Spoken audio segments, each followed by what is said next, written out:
9 a.m. in the Mile High City. Good morning, Denver, Colorado. You've tuned in to the Jeff and Bill Show. KNUS Denver. 710 KNUS Denver. KNUS. It is September 3rd. Can you believe we're already into September? Wow. Oh, that's ridiculous. A friend of mine shared on social media, we're in the Burr months. November, December, September. Man, I'm so getting out of here once I reach that beautiful age that Tom here gets to go drive around in his RV and spend in San Diego. See, for me, beautiful. Fall is fantastic. I love fall. You and I can't even agree on that. Oh, fall is wonderful. Here's the thing. I am convinced that the only reason we have a fondness for summer is because as kids, we got the time off. Because as a season, it sucks. No, Hot, it's sweaty, wonderful. And all the you actually bugs are get there, to and it's work just, done. It's horrible. Well, I'm your co-host, Jeff Hunt, along with goes. Bill Thorpe, delivering the sharpest news and fiercest debates from the right, left, and center. You can follow me on X at Jeff Hunt for the really unfiltered takes. So whether you're grabbing coffee in Arvada, driving through Lakewood, or kicking off your day in Thornton, we are here to spark real talk on the issues hitting the Denver metro area and all of Colorado. This is a red-hot story. The fatal police shooting of Rehan Montrell Lee Belt Steubenfield in Aurora that took place on August 30th. The Colorado Black Democratic Caucus, within a day of the shooting, and you may have seen the videos on this, rushed to call the shooting the killing of an unarmed black man, pushing a false narrative to smear our police officers. Here's the truth.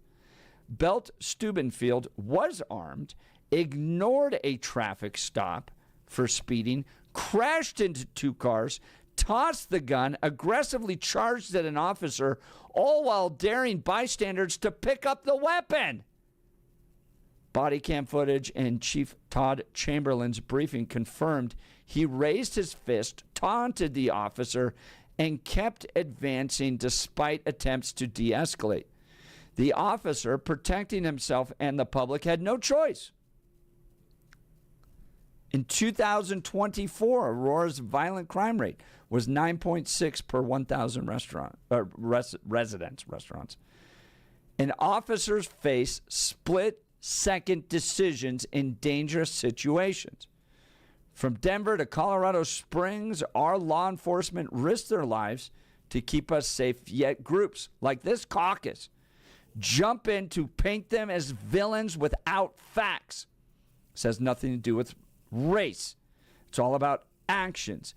Belt Stubblefield's choices forced this outcome. It's not some woke conspiracy. And here in Colorado, from the Front Range to the Western Slopes, we back our police against these reckless narratives that are fueling division. The left's quick to cry foul, but their story fell apart. So, question to you, Coloradans. Are you standing with officers who protect our communities? Or are you buying the spin that this guy was killed because of his race and that he was an unarmed black man? Let's dive in. Give us a call, 303-696-1971, or text us on the Dan Capitalist Law text line at 720-819-5115. Now it's time for News and Comment with Blake Olson. Blake Olson. Blake Olson, News and Comment.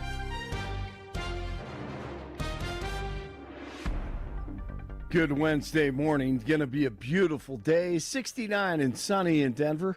Expect a high of 87 today. This portion of the news sponsored by Pastor Camp Heating and Air Conditioning at 303-777-1234 to learn more about special savings opportunities on Lennox equipment.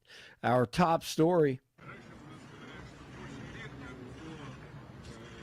Okay, just in case you haven't brushed up on your Russian or Mandarin, hot mics right there. Pick up Putin telling Xi Jinping that organ transplants allow you to live 150 years or more. Xi says these days, 70 years old, you're still a child. Putin says biotechnology is continuously developing. Human organs can continuously be transplanted, and the longer you live, the younger you become. So the hot mic's picking that up today. And then G says, some predict that in this century, humans may live to 150 years old. So the dictators... No, right? Exactly. But these guys do, and you can understand why, as they try to hold on to power. Yeah, do you remember Bill might know this, the Teenage Mutant Ninja Turtle villain that was just a floating brain? Yes, I forgot the name. Kang. Yeah. Kang? Yeah, I think you're right. Yeah. Kang. Kang. And he just had like robot bodies, just a floating brain.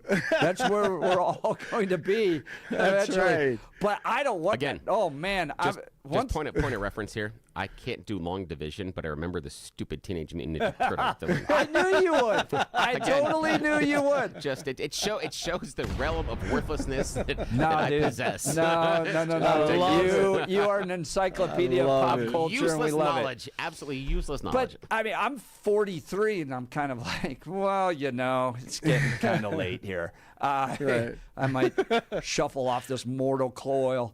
But 150? Man, No chance I want to go that long, man. Man, that is a beat down right there. If you want to try to outdo God, I don't know, you would pay for it. The thing for me is I always go back to Dennis Leary's bit, and it's several decades old, but he talks about the idea that when he's being a full-time smoker, that people will say that as a smoker you live shorter, and he's like, yeah, but they take those end of the year, the years the end of your life where you're in the wheelchair, someone's trying to feed you, you're wearing diapers. He's like, do I want those years? Are those the years I want more of?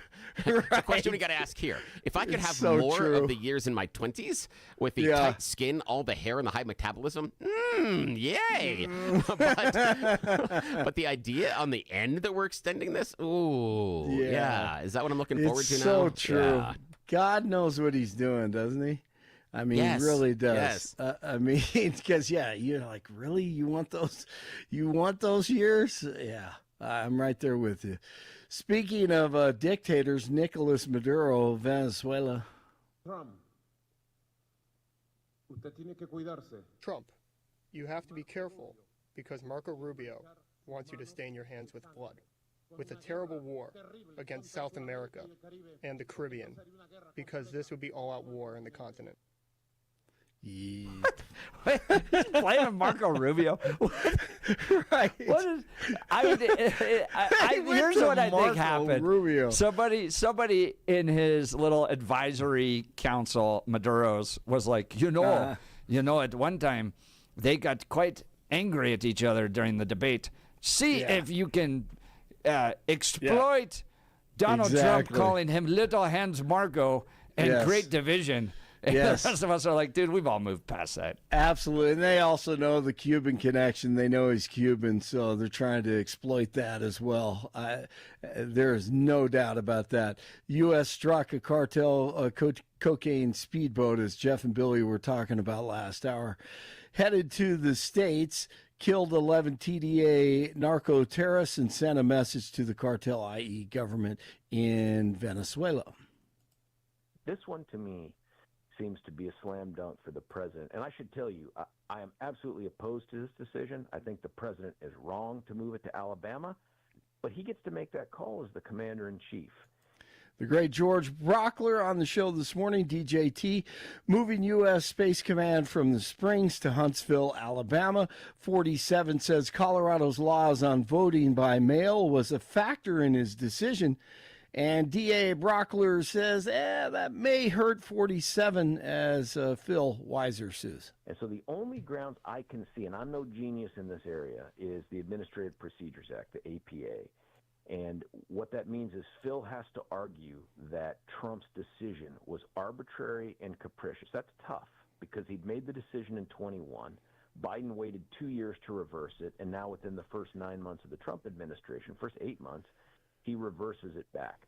When Trump links that decision to something completely unrelated to national security, and that is, by the way, Colorado has mail-in ballots, he invites the argument that this decision was arbitrary and capricious and untethered to rational basis. That's the one thing it seems to me that Phil could argue now. Good point. Stand by. Aurora Police Chief Todd Chamberlain says the suspect refused to obey commands and tossed away a gun before he was shot and killed by an officer on Saturday. It appears the officer believed he faced an imminent threat of death or serious injury, and he acted. 37-year-old Rajon Belt Stubblefield allegedly refused orders to stay in his vehicle, encouraged bystanders to pick up his discarded gun while moving toward the officer. Chamberlain said the officer struck Belt Stubblefield in an attempt to de-escalate the confrontation, then shot the suspect as he kept moving forward. The chief promised to publicly release body cam footage of the shooting once his family has a chance to view it. Dozens of Epstein sexual abuse victims are expected to rally in D.C. today as the first batch of documents related to the late sex offender is being released. Tennessee's Tim Burchett heard from some of the victims on Tuesday, and this morning he told Benny Johnson a lot of them do not want the files out there, or at least all the files. As you can understand, they are victims of horrible crimes. And that bothers me. So I'm glad we're going about it. I'm glad Chairman Comer's going about the way he's doing it by having the files, gone over before we do that, because there is that's a real issue. You got nearly 1,000. There were little girls, now they're women that are in those files that were abused by those dirtbags. So I would hope that we could remember that. Yeah, no doubt. That release was a little odd yesterday. Yeah, I don't know. I read some of it. It was odd. I agree. I think the whole thing is everything's put in random folders, and Yes. the folders aren't labeled really all that clearly. And then they're listed as images when they're PDFs, so you can't really search them. Right. It makes it's it all it- over the place. Yeah, It I don't, really is. It's going to take somebody downloading it, running it through AI programs to figure out what's going on. It was a lot. Yeah, it was messy. You're right. I agree with you. All right, we kick off the NFL season tomorrow night. Cowboys, Eagles, NFC East. And Dallas will try to win. Can they win without Micah Parsons? The Broncos, they prepare. They continue to prepare today for Sunday's game. 2:05 kickoff against the Tennessee Titans. College football, Delaware, the Fighting Blue Hens. And we know who went to college there. That'd be Joe Biden. At Folsom, Saturday to take on the Buffs at 1:30. CSU plays host to UNC. Wyoming takes on Northern Iowa in Laramie. 67 in Broomfield, 68 in Lone Tree, 69 in Denver. Jeff and Billy continue. Blake Olson, News Talk 710 KNUS. Mostly sunny to partly sunny and very pleasant here in Denver and along the Front Range today, tomorrow, and Thursday. As nice September weather will dominate. Highs will be 80s, overnight lows will be 50s. For Friday and the weekend, a little bit cooler, 70s to near 80 or so, and we'll see some better chances of afternoon and evening thunderstorms. Weather is a service of L&L Heating and Air Conditioning. For quick, trustworthy, and dependable service, call L&L Heating and Air Conditioning at 720-851-1691. Visit them online at bestdenverhvac.com. You'll be comfortable with L&L. Meteorologist Don Day in the 710 KNUS Weather Center.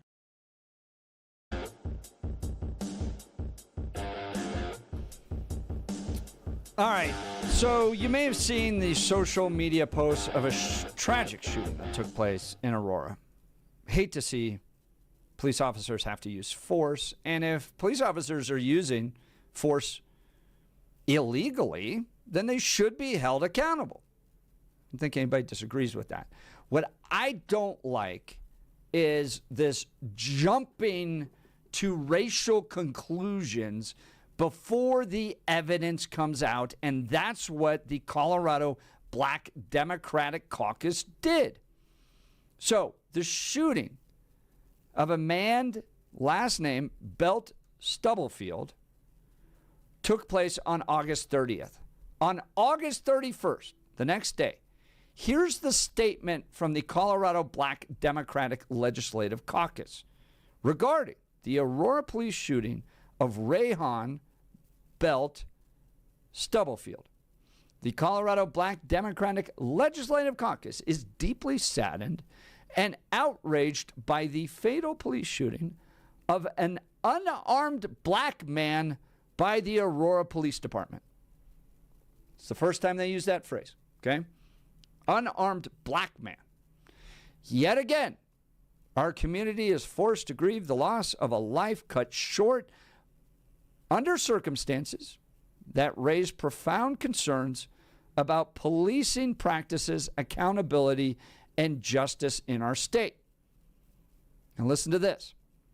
This tragedy is not an isolated incident and is part of a broader and deeply troubling pattern of excessive force and racially disparate policing that continues to erode trust between law enforcement and the communities they serve. Just a reminder, this is 24 hours after that shooting takes place, okay? They have claimed, not, hey, let's go have an investigation. We want to get some clarity on this.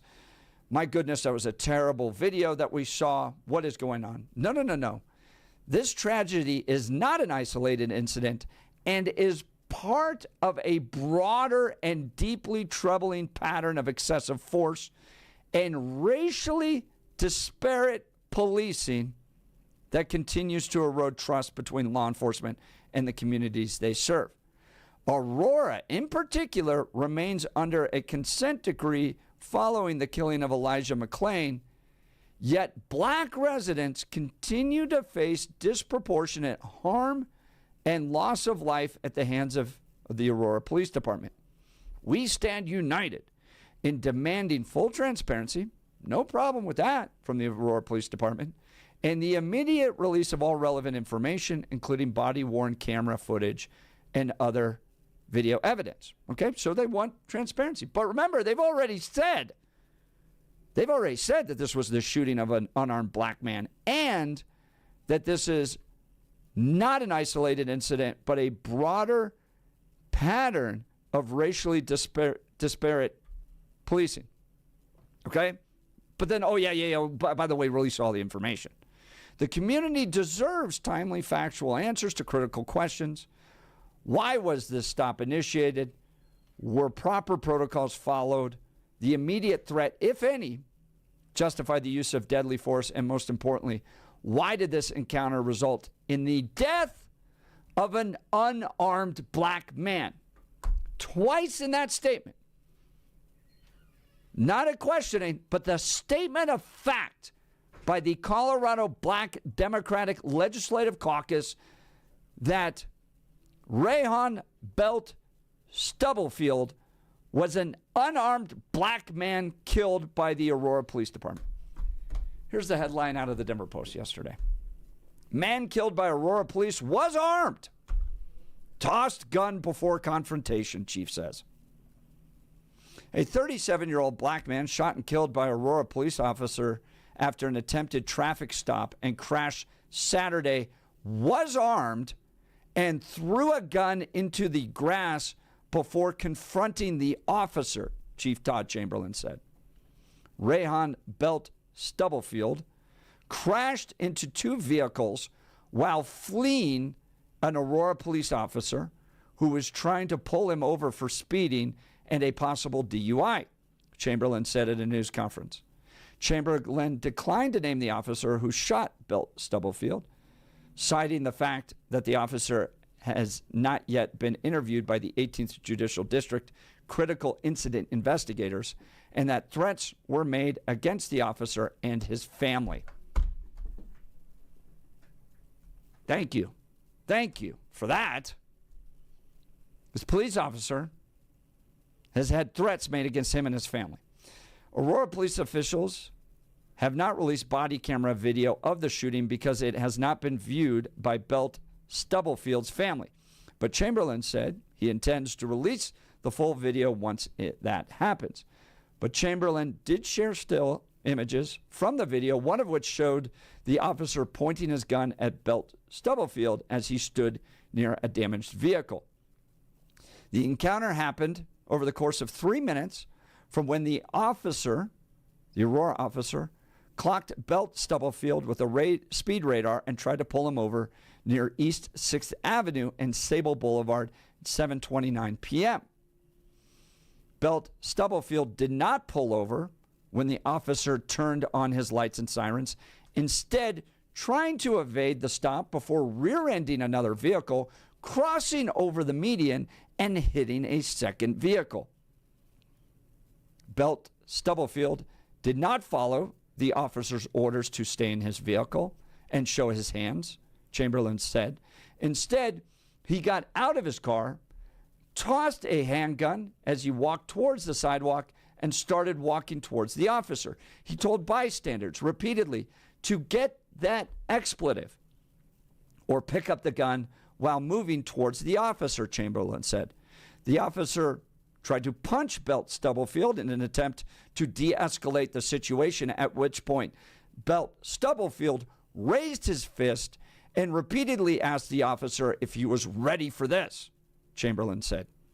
The officer shot Belt Stubblefield as he continued to move towards him, Chamberlain said. He died at the scene. Now,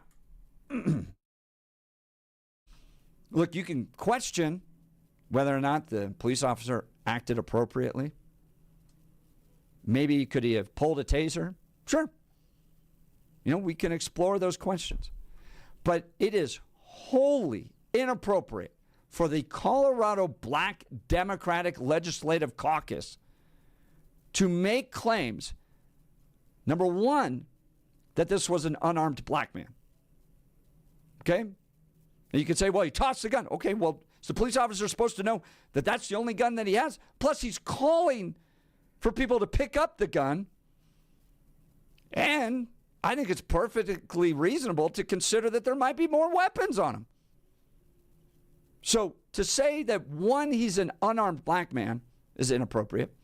But two, to say that this is part of a broader, deeply troubling pattern of excessive force and racially disparate policing is inappropriate as well.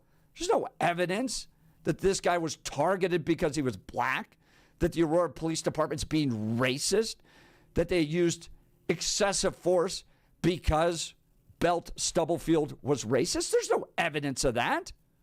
And now you have the police officer and his family facing threats because of some of this being spun up by these progressive activists that constantly see policing as racist, as police being the bad guys, and we need to hold them accountable. Now, Do Better Denver did dive into the background of Rayhan Belt Stubblefield. I'm not saying he deserved to be shot and killed because of his background, but they posted a 12-page rap sheet that includes simple assault, domestic violence, assault and battery, more domestic violence, a failure to appear, battery, more domestic violence, assault, battery, domestic violence, damage of property, assault and battery, forgery, identity theft, lots of versions of that, by the way, more forgery. I'm just going through the pages. We're only at page 5 of 12. Assault, damage to property, child abuse. These are all charges he was brought up on at certain points. Now, can't say he was convicted on these, but this is his rap sheet of charges. Assault, child abuse, contempt of court, failure to appear, family offense, domestic violence, assault, driving under the influence, felony, aggravated assault. Let's see, 1, 2, 3, 4, 5, 6 charges of felony aggravated assault. Domestic violence, assault, This is this guy's rap sheet. 12 pages long. Okay? So, again, I'm not giving a blanket clearance of what Aurora PD did. But keep in mind what I just read to you when the Colorado Black Democratic Legislative Caucus, the day after, claims that this was an unarmed black man and that this was a pattern of racially disparate policing that continues to erode the trust between law enforcement and the communities they serve. And this has pushed other people to make comments online about this, okay? In the 72 hours since Rayhan Belt Stubblefield was slaughtered by Aurora police officers in what can only be described as a modern-day lynching. That's what liberals on X and Facebook are saying about what happened. Rayhan Belt was killed by an Aurora police officer during a traffic stop. He was unarmed, and he was struck first. He stood defensively, but he did not attack, and yet he was shot and killed in front of his children. That is what progressives are doing. It continues to drive this anti-police narratives. It's got to stop, and Democrat leaders need to lead in stopping this. Bill, your thoughts? There are a lot. One, at the 10,000-foot view, this is a great example of, again, us politicizing an act of violence. And there are degrees to that, because while we've seen the Democrats and liberals in some cases bend over backwards to say that this man was not responsible and should have been innocent and was mistreated, on the other side, we have a whole bunch of people that celebrated the charging of a guy in D.C. for throwing a sandwich at law enforcement, and that was felony assault. Now, the grand jury indictment failed. They couldn't make the charge stick. But again, we had on the other side, throwing a sandwich was a felony assault on law enforcement.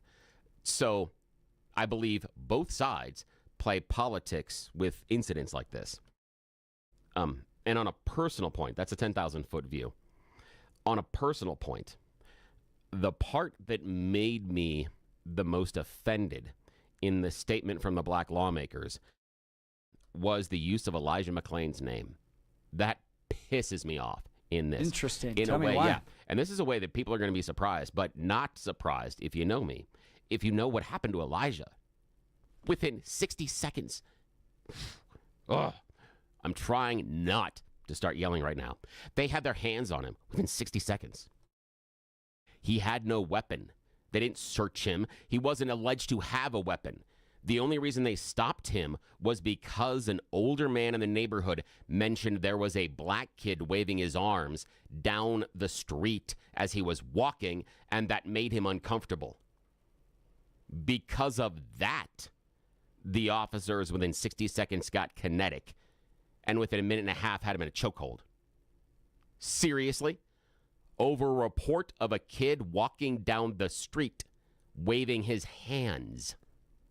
So the fact that the lawmakers invoke his name in this, how dare you?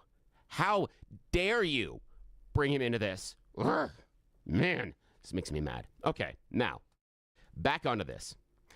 I believe that the statement that he was unarmed at the time of the shooting is correct, but the statement that he was unarmed is incorrect. This is a situation where those that are trying to make this into more than it is are splitting hairs. And believe me, I do it myself. So I recognize it, and I understand what they're doing. At the time, was he armed? No. But that doesn't mean that he did not have a firearm, nor was he making statements about not making statements about the intent to use the firearm. The information we have so far, until proven incorrect, was that he was advocating for other people around the area to either hand him the firearm or to use it. So, again, they're splitting hairs on that one. Here's the part for me. For me, the gun, in large portions of this, ends up being irrelevant. And this is going to surprise some people. Here's the reason that I believe that this is going to be and should be a justified shooting. Because he was advancing on the officer. And I go back to my friend Reggie Rivers, and his dad talks about when you're stopped by the police, that man with the badge and the gun is the law. It doesn't matter what the legislature has passed. It doesn't matter what you think it is. It doesn't matter if you have a law degree. At that instant, that man is the law.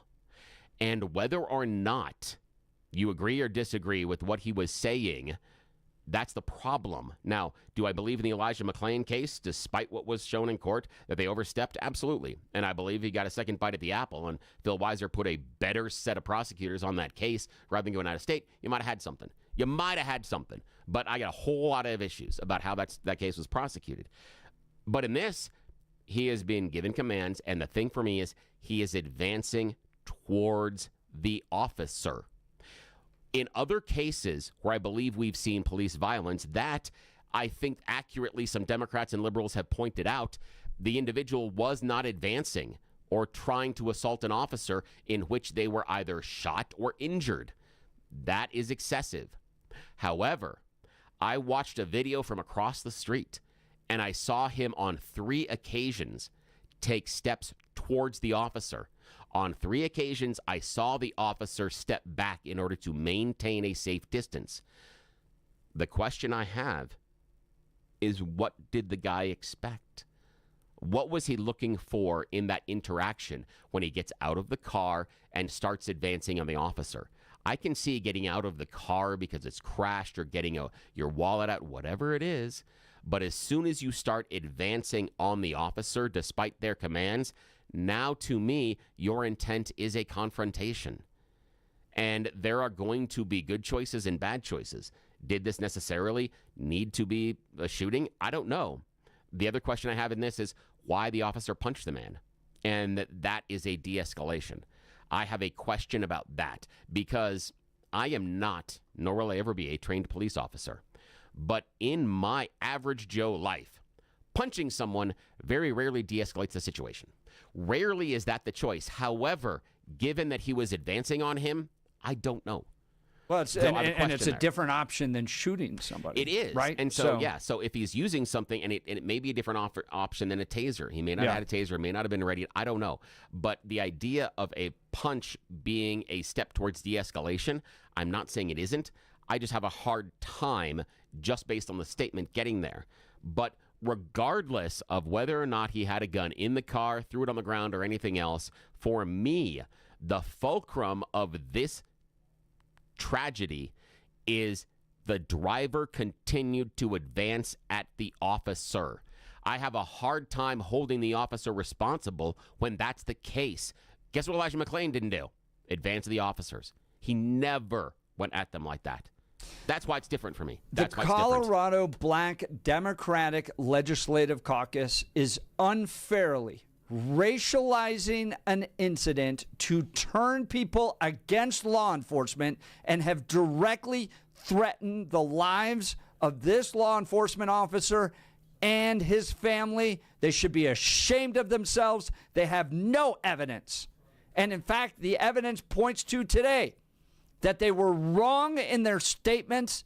They should apologize. They should be held accountable for this. This is not the way we treat our law enforcement. You want to investigate?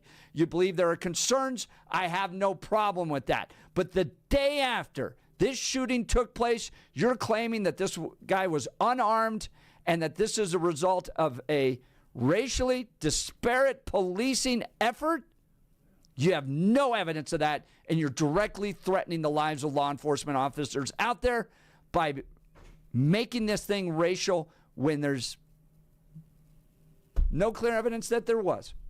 It's terrible. They should be ashamed of themselves, and I'm tired. I'm tired of Democrats treating law enforcement like this. All right, feel free to join the conversation, 303-696-1971, or texting us on the Dan Caplis Law text line at 720-819-5115. All right, let's talk Black Eyed Pea of Colorado, locally owned and operated by Steve and Michelle. I love this restaurant. My whole family does, with 8 locations. There's sure to be one near you. It's Colorado cookout and barbecue time at the Black Eyed Pea. Their August menu, well, their September menu. I've got the wrong read here. Let me get that better. August has passed, and they've moved on to different menus. My apologies. So if you go to online to blackeyedpeacolorado.com, you can check out their featured menu that they run throughout the different seasons of Colorado. They have a special barbecue menu, they have burgers, they have potato menus, and more. They've built a reputation in Colorado for the best home-cooked meal away from home. They also do catering. If it's a dinner party, rehearsal dinner, wedding reception, or company event, make it a success with Black Eyed Pea Catering, and no matter what the occasion, Black Eyed Pea gift cards are always great. For your special someone, birthday favors, or holiday presents, they've got you covered. I love everything about this restaurant. I know you will too. Support local. Keep it in Colorado. Get Maha. Way good, healthy food. Much better than what you're going to get fast food. Go visit the Black Eyed Pea near you. All right, we'll continue. You're listening to The Jeff and Bill Show. This is Denver's Talk Leader News Talk 710 KNUS.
Welcome back to the Jeff and Bill Show. We are talking the unfortunate shooting that took place of a man here in Aurora over this past weekend. The Colorado Black Democratic Caucus claimed it was an unarmed black man that was shot by police and that this is part of a consistent, broader, deeply troubling pattern of racially disparate policing. And the Denver Post yesterday headline, "Man killed by Aurora police was armed. Toss gun before confrontation," chief says. My frustration with this is this continued politicized effort by the left to try to make our law enforcement look racist. They're not. They're trying to keep our communities safe. And I'm tired of the disparagement that takes place here. And for me, this is an example of them crying wolf, where what happens then is those real cases, like where you have an actual wolf, like Elijah McClain, those cries are ignored because of cries like these. If everything is an act of racial injustice by the police, none of them can be. They need to pick and choose. This is the wrong hill. This is the wrong fight. This doesn't hold up based on the critique of everything else we have seen. It's not even the same. And the black Democrats in Colorado and liberals that are defending the guy that was shot and saying this was and we'll use this from last hour, an extrajudicial killing. Those people that are doing that, you're wrong. Yeah. You're wrong on a number of levels. And you're hurting the cause you claim to support. You're doing more harm than good because you're eroding basic support. Let's go to the phone lines. Aaron, Denver. Good morning, Aaron. You're on with Jeff and Bill. Morning. Well, good morning there, gentlemen. De-escalation goes both ways. From looking at the video at the local news or YouTube, the police officer definitely was doing his job, but the perpetrator, the offender, who happened to be black, didn't take the orders of the police officer seriously. You're advancing toward him. I'm sure the police officer say, "Hey, get down.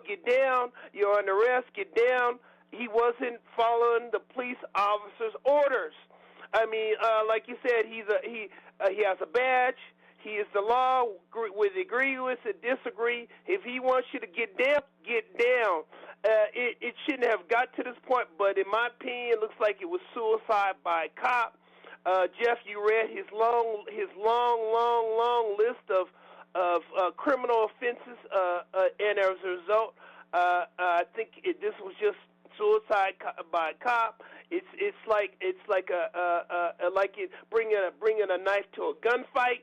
Well, the person who obviously has the gun, you got a knife, he's got the gun.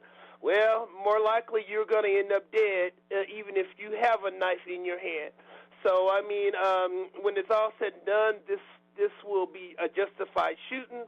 It's not because of the color of his skin. It's that the black person didn't obey the officer's orders to get down, and it didn't have to come down in this. Period. It just didn't have to come down to this, whether he used a taser or didn't use a taser or anything. It was all preventable by just respecting the police officer. Police are 99.9% of people are good, decent, hard-working people trying to do a very, very difficult job. These are split-second decisions. You don't have no time to really think about it, but from what I did, he handled it the right way, and the Black Democratic Caucus is just another form of defunding the police. This is just another propaganda. We must defund the police in this country. Hey, Aaron, and that is just nuts. It's nuts. I love the fact that you're using the phrase defund the police, because I believe that phrase did more harm than good, to the claim about potential police violence. I think that really hurt it, and I appreciate the fact that you're using this as a model, saying that the Black Democrats are just as out of bounds as when we were claiming to defund the police. Now, one of the things they're saying, he was unarmed and that it was the officer that had the power in the situation. But I want to walk through something that I talk to my kids about with you. I always talk about what is the expectation of the interaction. Whether you're walking up to talk to somebody behind a counter, whether you're meeting them on the street, or whatever it is, what is your expectation out of the encounter you're about to have? And when the guy got out of a car, the driver, after crashing, and had a gun, threw it away, is advancing towards the police officer while also asking for bystanders to either pick up the discarded firearm and hand it to him or use it themselves on the officer.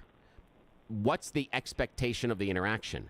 I think that we can ask ourselves, what is the driver in that situation? What are their expectations? And I cannot come to any conclusion other than violence on the officer. I can't come to a single other conclusion based on the actions of the driver.